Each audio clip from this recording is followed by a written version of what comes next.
Sur la route de Borodianka, Boutcha, Rostomel, les villes martyrs et les traces de l'occupation russe se succèdent.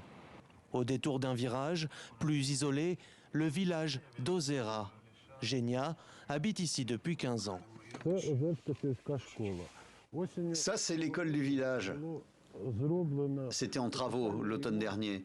On avait refait la façade, le toit, et maintenant, vous voyez ce que c'est devenu avec les Russes. Il faudra beaucoup d'argent pour refaire cette école.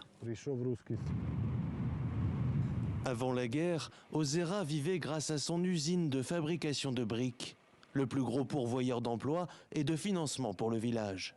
En ce moment, l'usine ne fonctionne pas et ça manque dans les finances du village.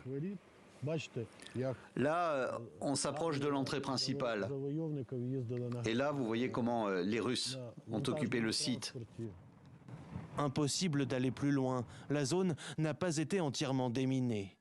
Des traces concrètes de l'occupation du territoire par l'armée russe qui ne saurait cacher les crimes commis par les soldats de Moscou. Genia tient à nous emmener chez Ivan. Dès le début de l'invasion, ce secouriste garde le contact sur place avec un ami, Andrei, resté au village. Andrei nous aidait, il nous tenait au courant.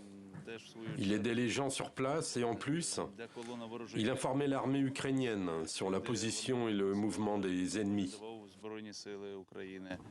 Mais le 21 mars, près de 3 semaines avant le départ des Russes, Andrei disparaît. Quand le village a été libéré, je suis arrivé ici avec l'aide humanitaire. Et la première chose que j'ai fait, c'est aller chez lui pour voir s'il était encore en vie. J'ai appris qu'il avait été enlevé, torturé et enterré dans une fosse commune dans le village d'à côté. Alors que les enquêtes pour crimes de guerre se poursuivent à Boutcha ou Borodianka, les habitants de villages plus isolés comme ici Ozera attendent aussi beaucoup du gouvernement ukrainien, mais aussi de l'aide internationale et notamment en matière de reconstruction. Ici, les habitants de ce village vivent toujours sans gaz ni électricité.